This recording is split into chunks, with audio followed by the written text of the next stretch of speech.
So, hello. This is Kunal coming back with the book read.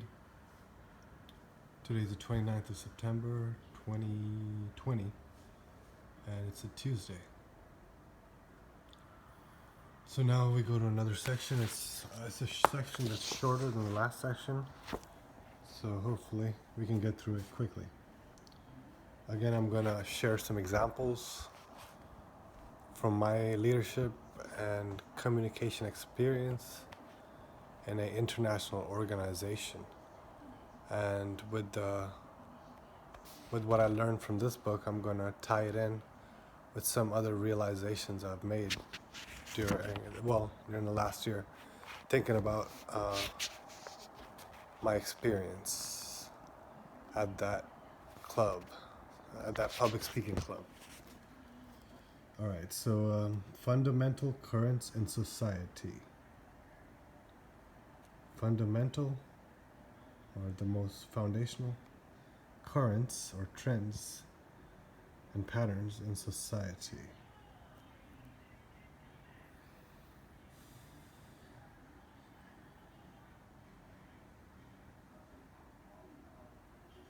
Propaganda must not only attach itself to what already exists in the individual, but also express the fundamental currents of the society it seeks to influence.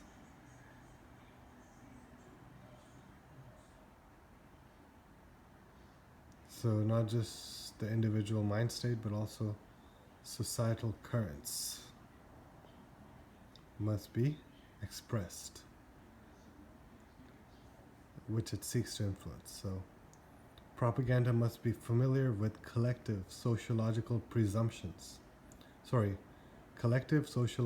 presuppositions, spontaneous myths, and broad ideologies.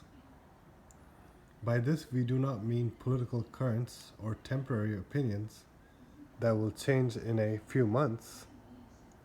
I think here he's talking about MGTOW. But the fundamental psychosociological basis on which a whole society rests. The presuppositions and myths, not just of individuals or of particular groups, but those shared by all individuals in a society, including men of opposite political inclinations and class loyalties. So defending our women, honoring our women, respecting our women blindly, believing our women blindly, in opposition to old norms. That has become our current fundamental psychosociological base. Republicans believe they should protect and defend women against all odds with no thought involved, presupposing the fact that women are just weaker and more noble creatures than men.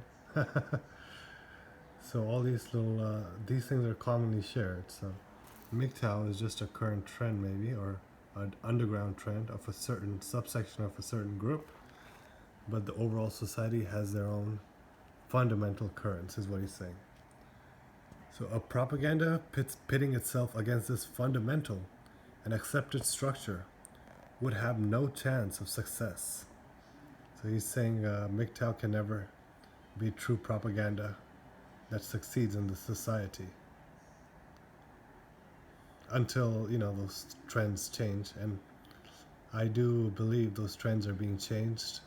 Agenda 21 was about austerity, and we'll see that later, actually. But anyway, rather, all effective propaganda is based on these fundamental currents and expresses them.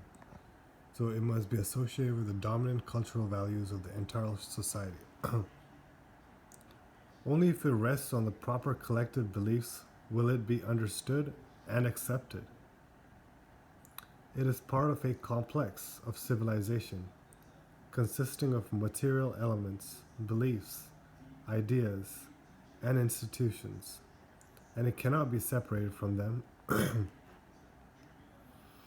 No propaganda could succeed by going against these structural elements of society. But propaganda's main task, clearly, is the psychological reflection of these structures.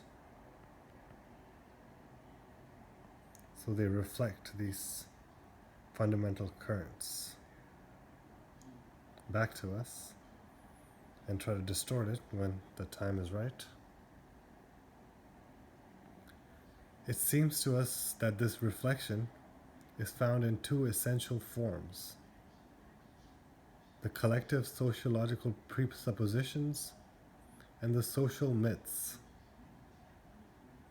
By presuppositions, we mean a collection of feelings, beliefs, and images by which one unconsciously judges events and things without questioning them or even noticing them. So we all presuppose the innocence of females, which are based on our feelings, the neoteny that they love to display, or the trying to look like a baby child or a young child. That helps. That gives us a parental feeling over them, and they, with their makeup and everything, they consciously try to create that look because it gets them more from the world when people see them as a victim and someone to be taken care of. So they get a lot done for them without any effort, which makes them lazy and which makes them even greedier. So these beliefs and images we have don't even allow us to notice the corruption of these Americans. So these Americans and their evil, we cannot notice. And we don't question. And unconsciously judge events, therefore, and things. Because females are just things, really. That's how they behave, that's what they admit, that's what they chase. This collection is shared by all who belong to the same society or group. It draws its strength, so he's talking about the reflection or presuppositions. So this collection is shared by all. It draws its strength from the fact that it rests on general tacit agreement. So that's what's most frustrating for the truth speakers, truth tellers, is that this general tacit agreement, which is based on unconscious, unaware individual thoughts and beliefs and ideas, but unfortunately it has the general tacit agreement. So whatever the differences of opinion are among people, one can discover beneath the differences the same beliefs in Americans and in Russians, in communists and in Christians. So they all tend to believe, no, actually, in similar things, actually.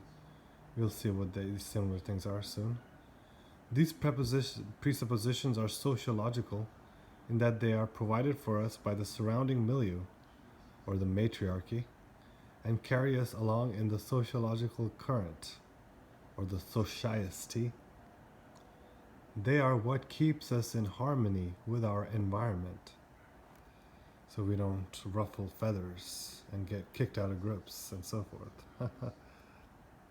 It seems to us that there are four great collective sociological presuppositions in the modern world. By this we mean not only the Western world, but all the world that shares a modern technology and is structured into nations, including the communist world, though not yet, and this is 1965, though not yet the African or Asian worlds. These common presuppositions of bourgeois and proletarian are that man's aim in life is happiness. So in the modern world, everyone believes that's why communism fell too, because they weren't as happy with the economic prosperity of the West. So it's because of these common presuppositions the propaganda was so powerful and destroyed itself.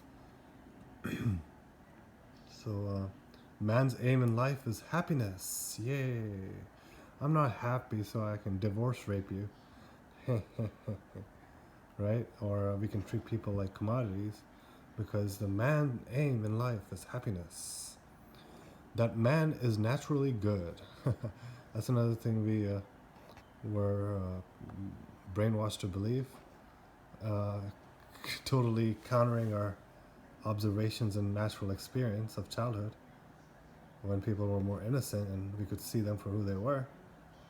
Uh, we should have realized that man is not naturally good. But anyway, the man's aim in life is happiness. You clap if you're happy. Man is naturally good. Yay. We are all great. Everything's great. Everything is awesome. That history develops in endless progress. Oh. So we don't realize that it's a loop that repeats every 30 years or something. And in longer time frames too, like every 100 years. So history develops in endless progress. So yeah, what he's saying here is that the goal of our society and everything that's going on in the history that goes down in the history books is all there to give us endless progress. So that's how history was written, how we went from cave dwellers to having boats and becoming Vikings, and then we became industrial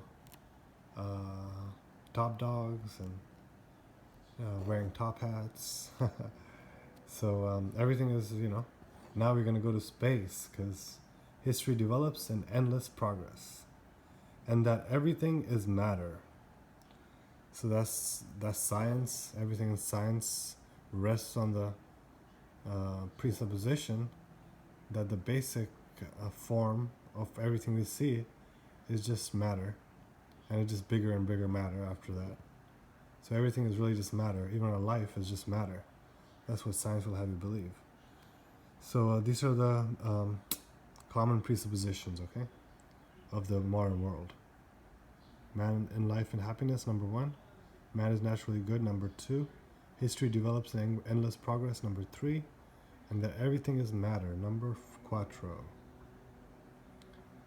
Formulated in this way, they seem to be philosophical notions, but are not. We certainly do not see here any of the philosophical schools, hedonism or materialism, but only the I guess these are the only two schools, huh? Hedonism and materialism.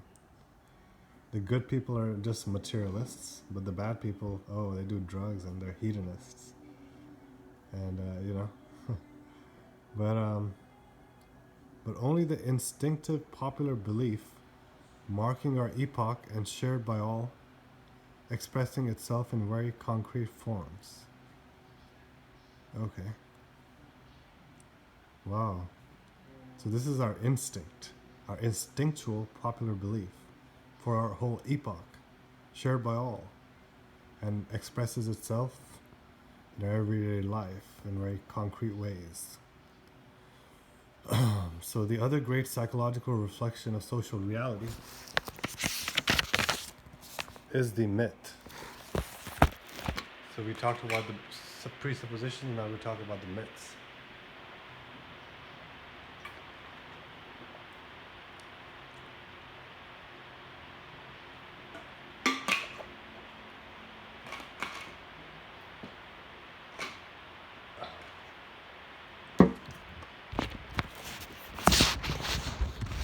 The myth expresses the deep inclinations of a society. Without the myth, the masses would not cling to a certain civilization or to its process of development and crisis. So this, like I said, problem, reaction, solution. So the civilization moves through the problems, the reactions, and the solutions. So problem is like development. They keep developing new and new things, and so fast that it causes social crisis. So problem, reaction. So they created the problem, then there's a crisis or the reaction of that problem. And then there's a new invention and new development. So it continues to another problem, which is a solution for the temporary, or so it seems. So, civilization and its process. It is a vigorous impulse to myth, strongly colored, irrational. Sounds like the females and what comes out their mouths. And charged with all of man's power to believe. So it is a vigorous impulse, this myth. It's strongly colored. So it's also a vigorous impulse in our hearts. It is strongly colored in our minds, irrational in our with our emotions and intellects, and charged with all of man's power to believe. Don't you believe?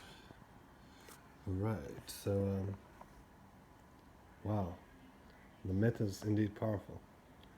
I thought the presupposition was powerful because of its unanimous pervasiveness, but myth is even another level, it seems. It contains a religious element. So that's why I say communism is a religion. Feminism is a religion. In our society, the two great fundamental myths on which all other myths rest are science and history. Ha! Wow. Yeah, I mean, I red pilled myself with history way back in 2005. Well, I've been trying to do that all of college, and then 2005 I got some websites with a whole lot of this shit. But science is another myth. I've realized that. Shoot, after dropping out of medical school, I guess. Although I kind of knew it before too, but yeah, in 2012, end of the world, end of the myth of my science. And Iraq War was the end of my myth of history. So anyway, these are the two great fundamental myths of our society, which express the deep inclinations of society, without which masses would not cling to a certain civilization or to the process of development and crisis. Oh no. Can't have stagnant society. You gotta have progress. That's one of the fundamental presuppositions.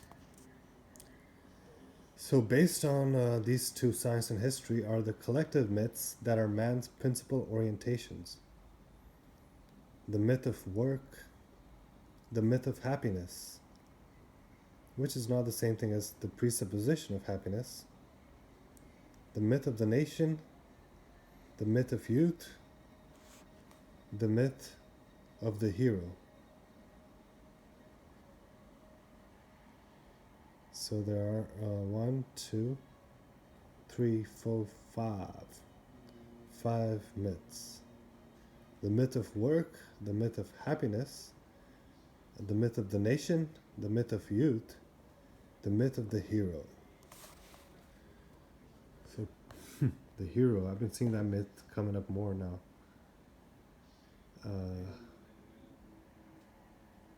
In 2010, we really saw the myth of the youth, I felt.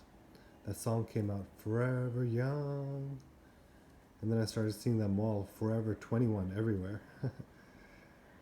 So the myth of youth. The myth of the hero, you know? Do something, be somebody. Save the princess. The myth of the nation. Shoot, we're number one. We're free. We're the most strong nation in the world. The myth of work. Shit. If you don't work, you're just a bum. Just a parasite. I don't know, the myth of work. Work is, Hindus even say work is a service, or work is religious service, you know? The myth of happiness. The myth of happiness. I don't know what that really means, I guess. It means that it's good to be happy, and if you're not happy, something's wrong. Perhaps. You gotta have a soma break. So propaganda is forced to build on these presuppositions and to express these myths, for without them, nobody would listen to it. Okay. Okay, so without presuppositions and myths, no one listens to them. And so, in building on these presuppositions and myth, it must always go in the same direction as society, because it can only reinforce society. Or I'll be back